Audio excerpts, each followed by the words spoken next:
We feel good. I thought he came out sharp, starting with Saturday's practice, which was his first one. We got a jump start on New Mexico by getting a good practice in on Saturday. He was really sharp the last 2 days. So, he spent a lot of time, and I think he's excited. But, you can see sometimes you get guys that are excited, but then you go out in the field and they start to press. He's not pressing.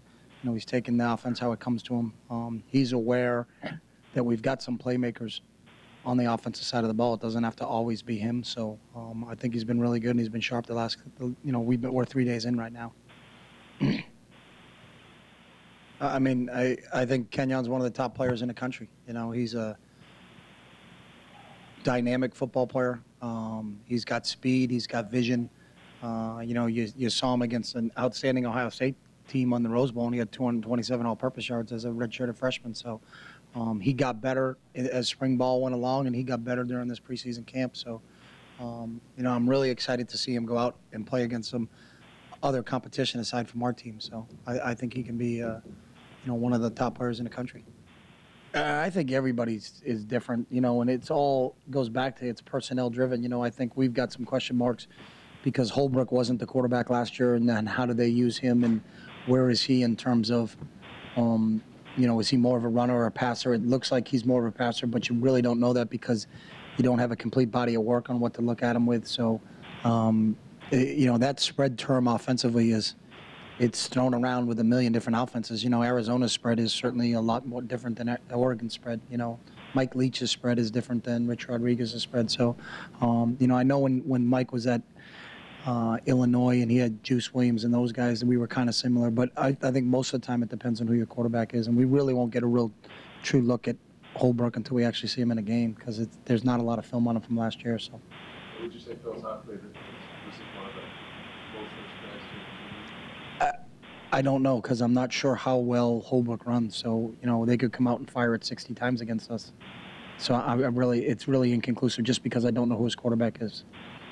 Getting off to a better start this year than last year, is that simply a function of experience offensively, or the things that you're going to do to make sure that guys are really ready to go Saturday? Yeah, obviously everything you do early in the year is based on experience, and last year we were breaking in a lot of really, really new players, especially up front. So you hope because of all the receivers are back, the tight end is back, the running back has some experience, the old line certainly has a tremendous amount of experience. We're really inexperienced at the quarterback spot, so you hope that with that benefits us. The other great thing for us, we're playing at home. And I know our kids are really comfortable playing in this stadium. They were undefeated here last year, and that's a huge advantage for us. Coach, when you present a depth chart, more than a week before the game, how close is that to be the actual depth chart that you'll hand to the umpire on Saturday? We don't hand a depth chart to the umpire on Saturday, so that's number one. So, but we could. That would be a new tradition. We could start that here. It depends because guys could get injured in practice on Monday, Tuesday, or Wednesday. So, that's really what our game plan is. Those are where we are depth-wise. When that was, I think we sent that out on Saturday, maybe, Dave? Saturday yes. It goes out. So that's kind of where we are on Saturday. But there's so much difference, and that's the one thing in practice. When I see someone get kicked in the shin and all of a sudden stumble out and he's out for a play, is he out for an extended period of time or is he just out for one play? So most of that depends on injury. And the other thing with our players is they know it's always a competition just because you were one or two on the depth chart on Saturday, but if you mailed in practice on Monday, Tuesday, or Wednesday, you certainly don't deserve to stay there. If someone else, accepted not being where they wanted to be on the depth chart and decided to really go out and compete, that's the same thing. And I tell our players all the time, every day is an evaluation. So you mentioned not having so you can play deeper rotations. Yeah, I think what we do offensively, we have a total philosophy throughout the program, and if we're going to continue to play the way we are playing offensively, is that there has to be some things you got to do defensively. Is our defense faces more snaps than a lot of people. Instead of complaining about it, then what are we going to do about it? So we're going to play more people on defense.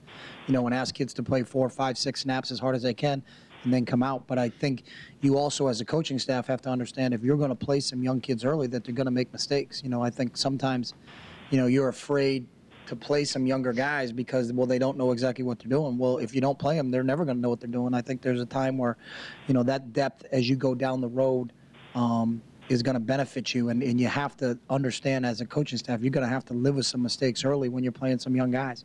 But we believe as a staff, philosophically, that will pay off for us in the long run. So I think we've really made a conscious effort to develop our depth, and we're as deep as we've been in the 4 years I've been here, but really it changed a year ago. We really started playing a pretty big rotation on the D-line.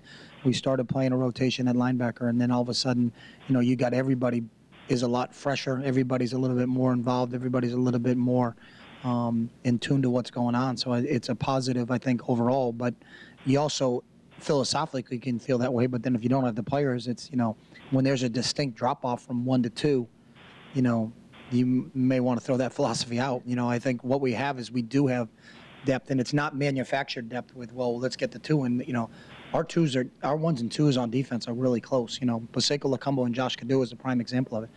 LaMichael James and Kenyon Barner is a prime example of it. I think as you want to do it, we were fortunate last year at tight end. We were kind of like that, you know what I mean? But there are some unknowns. Brandon Williams has never played in a game for us. So can he really be a contributing 2? Or is it Malachi? We're going to find all that stuff out here as we get going.